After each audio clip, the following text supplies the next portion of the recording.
ಕಳೆದ ವಿಡಿಯೋದಲ್ಲಿ Herbalife nutrition ಬರೋಕ್ಕಿಂತ ಮುಂಚೆ ನಾನು ಏನೇನೆಲ್ಲ ಮಾಡಿದೆ, ನ್ಯೂಟ್ರಿಷನ್ ಶುರು ಮಾಡಿದ್ಮೇಲೆ ನನಗೇನೆಲ್ಲ ಇನಿಷಿಯಲಿ ರಿಸಲ್ಟ್ಸ್ ಶುರುವಾಯಿತು ಅಂತ ಹೇಳಿದೆ.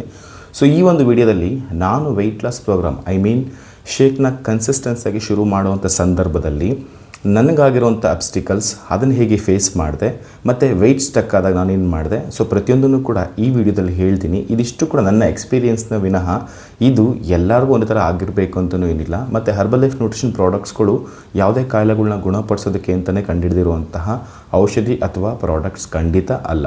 ಇದು ನೀಟಾಗಿ ಸಫಿಷಿಯೆಂಟಾಗಿ ಒಬ್ಬ ಮನುಷ್ಯನಿಗೆ ಬೇಕಾಗಿರುವಂತಹ ಬ್ಯಾಲೆನ್ಸ್ ನ್ಯೂಟ್ರಿಷನ್ ಫುಡ್ನ ಒಂದು ಶೇಕ್ ರೂಪಾಂತರದಲ್ಲಿ ಕೊಟ್ಟಿರುವಂತಹ ಒಂದು ಸೂಪರ್ ನ್ಯೂಟ್ರಿಷನ್ ಪ್ರಾಡಕ್ಟ್ ಅಷ್ಟೆ.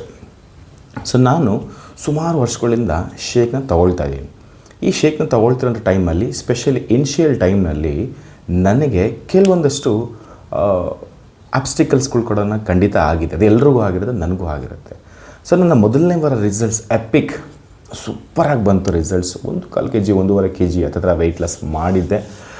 ನಾನು ಹೋಗ್ತಿರೋ ನ್ಯೂಟ್ರಿಷನ್ ಕ್ಲಬ್ನಲ್ಲಿ ಗಿಫ್ಟ್ ಕೂಡ ನನಗೆ ಸಿಕ್ತು. ಒಂದು ವಾರದಲ್ಲಿ 1 kg ಜಾಸ್ತಿ ವೆಯ್ಟ್ ಲಾಸ್ ಗಿಫ್ಟ್ ಕೊಡ್ತಿದ್ರು. ಆ ವಾರ ನಾನೇ ಆಗಿದ್ದು 1 ಕಿಲೋಗಿಂತ ಜಾಸ್ತಿ ಆಗಿದ್ದು ನಾನೇ. ಸೊ ಅದು ನನಗಿನ್ನೂ ಕೂಡ ಮೋಟಿವೇಟ್ ಆಯಿತು. ಯಾಕಂದರೆ ಇದಕ್ಕಿಂತ ಮುಂಚೆ ನಾನು ವೆಯ್ಟ್ ಲಾಸ್ ಜಿಮ್ಮಲ್ಲಿ ಕೂಡ ಮಾಡಿದ್ದೀನಿ. ನಾನು ಆಲ್ರೆಡಿ ಲಾಸ್ಟ್ ವಿಡಿಯೋದಲ್ಲಿ ಹೇಳಿದ್ದೆ.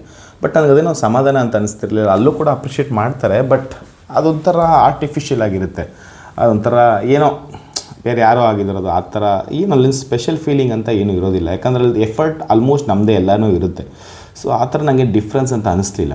ಮತ್ತು ಅಲ್ಲಿ ಸ್ಪೆಷಲಿ ಹೇಳ್ಬೇಕಂದ್ರೆ ನನಗೆ ಅಪ್ರಿಷಿಯೇಷನ್ ಕೂಡ ಸಿಕ್ಕಿಲ್ಲ. ಬಟ್ ಇಟ್ಸ್ ಓಕೆ, ಅದು ಅಲ್ಲಿನ ಸಿಸ್ಟಮ್. ಬಟ್ ನನಗೆ ನ್ಯೂಟ್ರಿಷನ್ ಕ್ಲಬ್ನಲ್ಲಿ ನಂತರನೇ ಸಾಕಷ್ಟು ಜನ ಬಂದಿರೋ ರಿಸಲ್ಟ್ಸ್ಗಳು ತೊಗೊಳ್ತಿರ್ಬೇಕಾದ್ರೆ ಅಲ್ಲಿರೋರು ಸಂಬಂಧ ಇರೋರು ಇಲ್ಲದಿರೋರು ಎಷ್ಟೆಲ್ಲ ಅವ್ರ ಹೆಸರೇ ಗೊತ್ತಿರೋದಿಲ್ಲ. ಆದರೂ ಕೂಡ ಅವ್ರಿಗೆ ಕ್ಲ್ಯಾಪ್ ಮಾಡ್ತಿದ್ರು, ಸ್ಮೈಲ್ ಮಾಡ್ತಿದ್ರು, ಆಲ್ ದ ಬೆಸ್ಟ್ ಹೇಳ್ತಿದ್ರು, congrats your weight loss journey, congrats your transformation journey, ಹೀಗೆಲ್ಲ ಹೇಳಿ ಹುರಿದುಂಬಿಸ್ತಿದ್ರು. ಅಂದರೆ ಅವ್ರ ಸಂಬಂಧನೇ ಇಲ್ದಿರೋರು, ಅವರಿಂದ ₹1 ಲಾಭ ಇಲ್ಲ, ಏನಿಲ್ಲ, ಅವ್ರಿಗೆ ಗೊತ್ತೂ ಇಲ್ಲ, ಅವತ್ತೇ ಫಸ್ಟ್ ಡೇ ನೋಡಿರ್ತಾರೆ.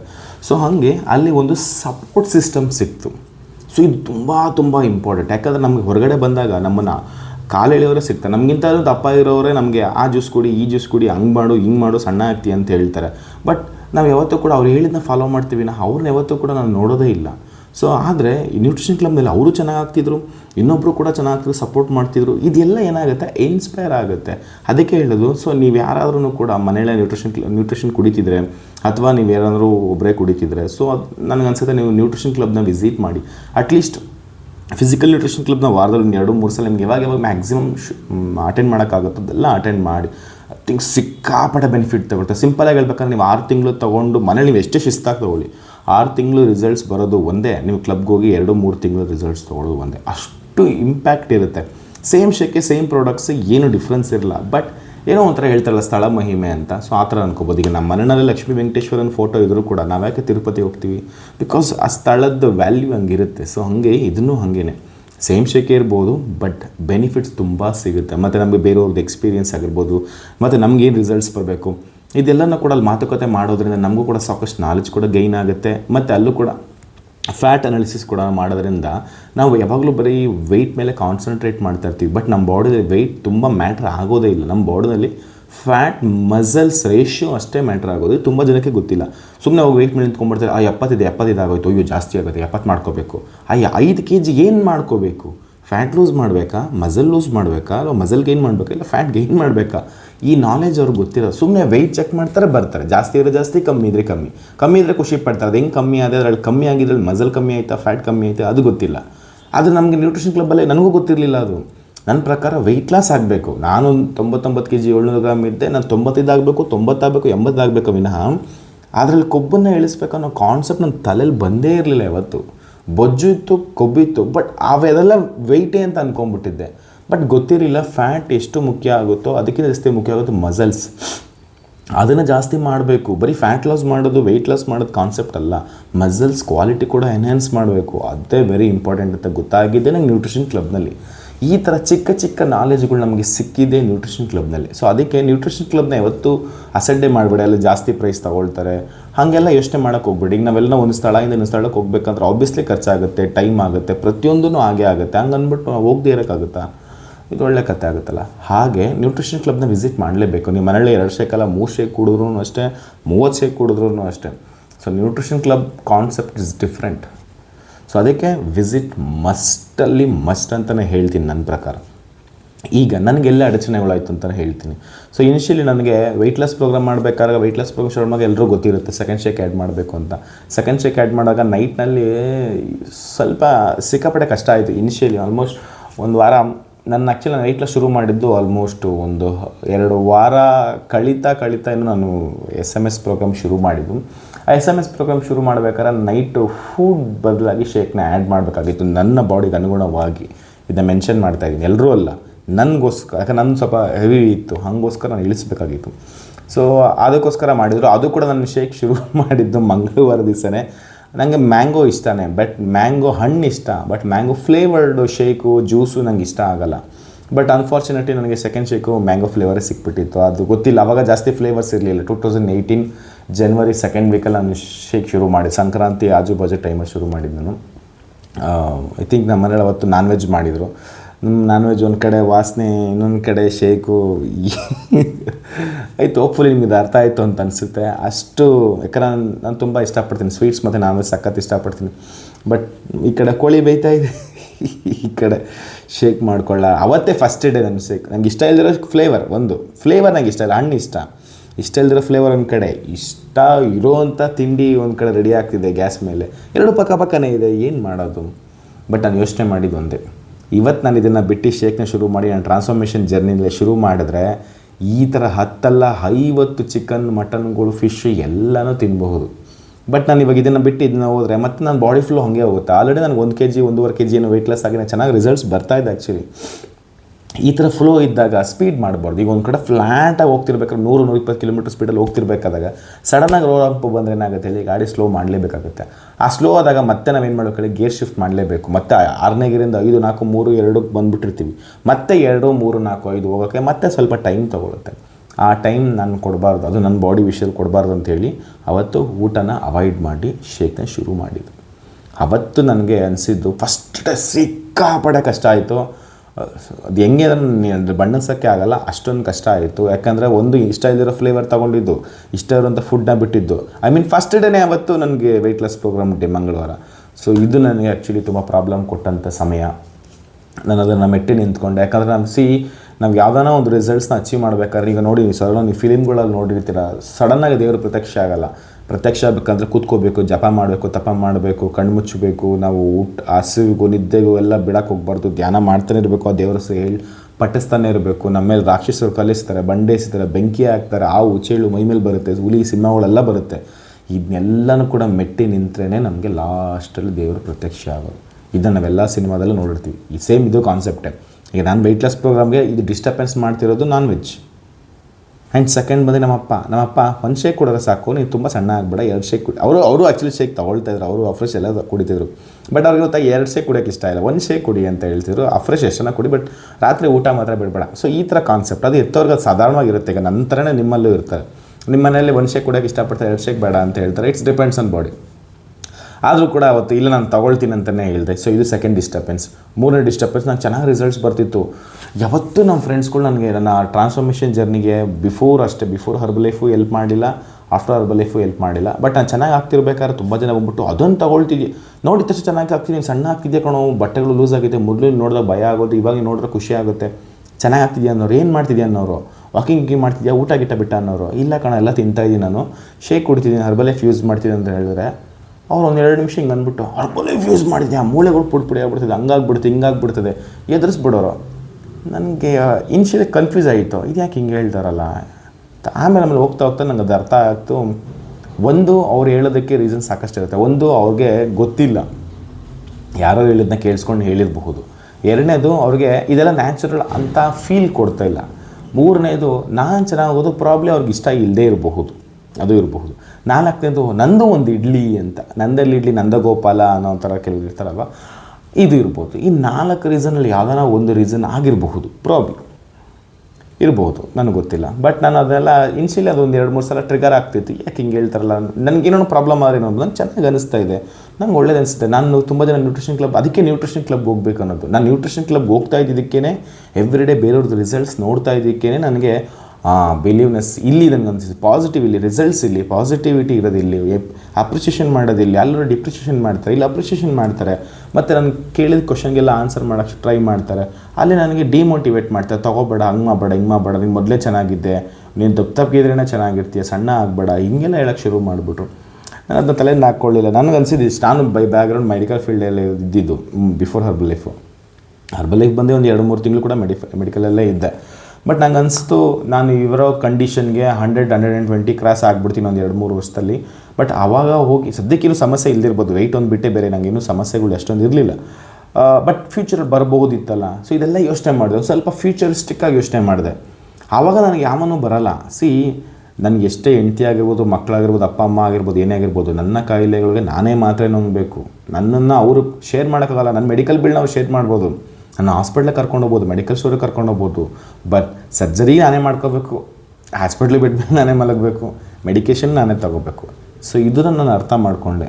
ಸೊ ಅದರ ಅರ್ಥ ನನಗೀಗ ಬೇಕಾಗಿರೋದು ಒಳ್ಳೆ ಹಾಸ್ಪಿಟ್ಲ್ ಅಲ್ಲ, ಒಳ್ಳೆ ಮೆಡಿಕಲ್ ಅಲ್ಲ, ಒಳ್ಳೆ ನನ್ನ ನೋವು ಅಂದರೆ ಮನಸ್ಸಿನ ನೋವು ಯಾರು ಬೇಕಾದ್ರೆ ಹಂಚ್ಕೋತಾರೆ, ಬಟ್ ದೇಹದ ನೋವು ಯಾರು ಹಂಚ್ಕೊಳ್ಳೋಕ್ಕಾಗಲ್ಲ, ಅದನ್ನು ಯಾರು ಹಂಚ್ಕೊಳಕ್ಕಾಗಲ್ಲ. ಹಿಂಗಿದ್ಮೇಲೆ ನಾನು ಇದು ಯಾವುದೋ ಒಳ್ಳೆ ಜಾಗ ಇದೆ ಅಂದಮೇಲೆ ಸೊ ಇದ್ರ ಮೇಲೆ ಟೈಮ್ ಹಾಕಬೇಕು. ಸೊ ಅದರ ಅರ್ಥ ನಾನು ಇಲ್ಲೇ ಶುರು ಮಾಡಿ.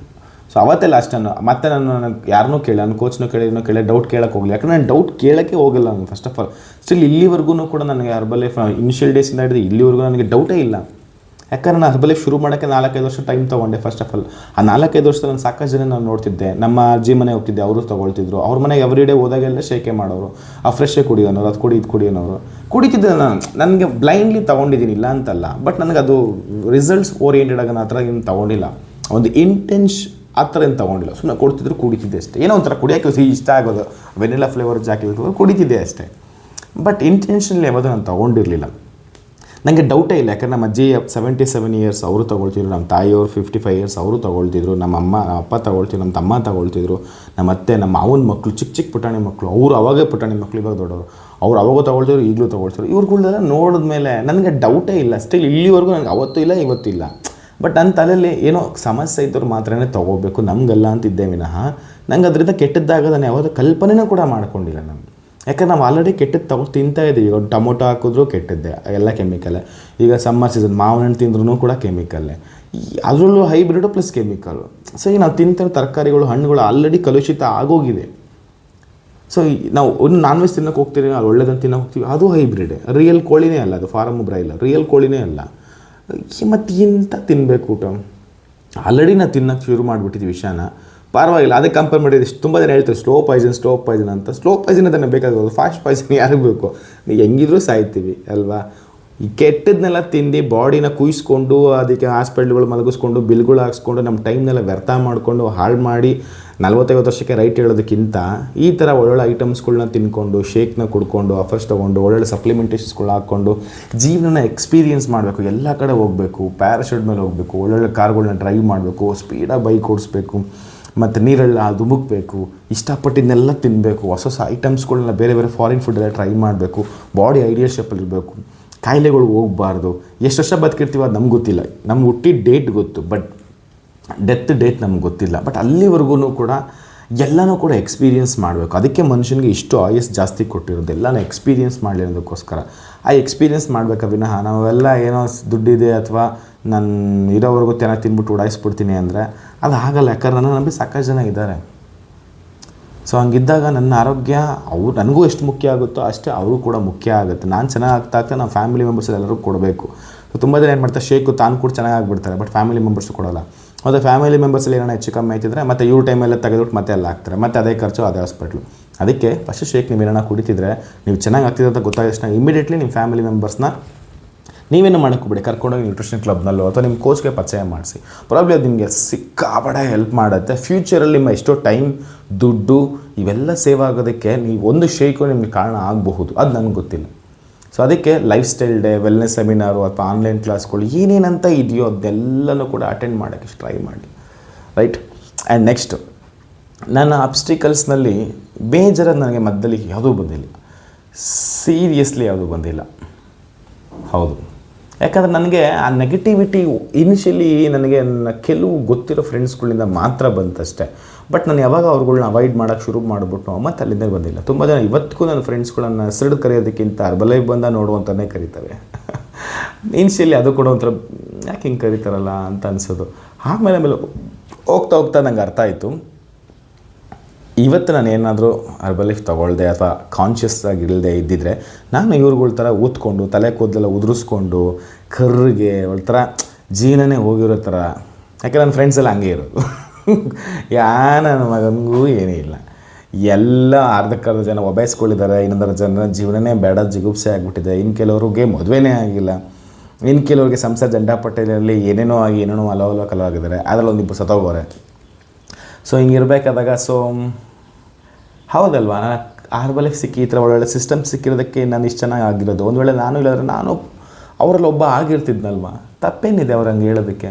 ಇವಾಗ ಖುಷಿ ಆಗುತ್ತೆ. ಈಗ ಹರ್ಬಲೈಫ್ ಬಂದ ನೋಡು ಅಂದರೆ ಖುಷಿ ಆಗುತ್ತೆ. ಹೌದು, ಹರ್ಬಲೈಫ್ ನೀನು ಹರ್ಬಲೈಫ್ ತೊಗೊಂಡೆ ಹಿಂಗಾಗಿದ್ದು ಅಂತ. ಹೌದು, ಅದನ್ನು ಗಂಟಾಗೋಷ್ವಾಗಿ ಹೇಳ್ತೀನಿ. ಹರ್ಬಲೈಫಲ್ಲಿ ಬಂದಿದ್ದಕ್ಕೇ ನಾನು ಇಷ್ಟು ಮಟ್ಟಕ್ಕೆ ಹೆಲ್ತ್ ಕಾನ್ಷಿಯಸ್ ಇರೋದು, ಇಷ್ಟು ಮಟ್ಟ ನಾನು ಚೆನ್ನಾಗಿ ಆಗೋದಕ್ಕೆ, ಇಷ್ಟು ಮಟ್ಟ ನನ್ನ ಬಾಡಿದು ಪರ್ಫಾರ್ಮೆನ್ಸ್ ಆಗಿರಲಿ, ಹ್ಯೂಮನ್ ಸಿಸ್ಟಮ್ ಆಗಿರಲಿ, ಹೆಲ್ತ್ನ ಚೆನ್ನಾಗಿ ಇಟ್ಕೊಳ್ಳೋದಕ್ಕೆ ಕಾರಣ ಹೌದು ಹರ್ಬಲೈಫ್ ಸಿಸ್ಟಮ್ ಒಳಗೆ ಬಂದ ಮೇಲೇ ಪ್ರೌಡ್ ಫೀಲ್ ಇದೆ.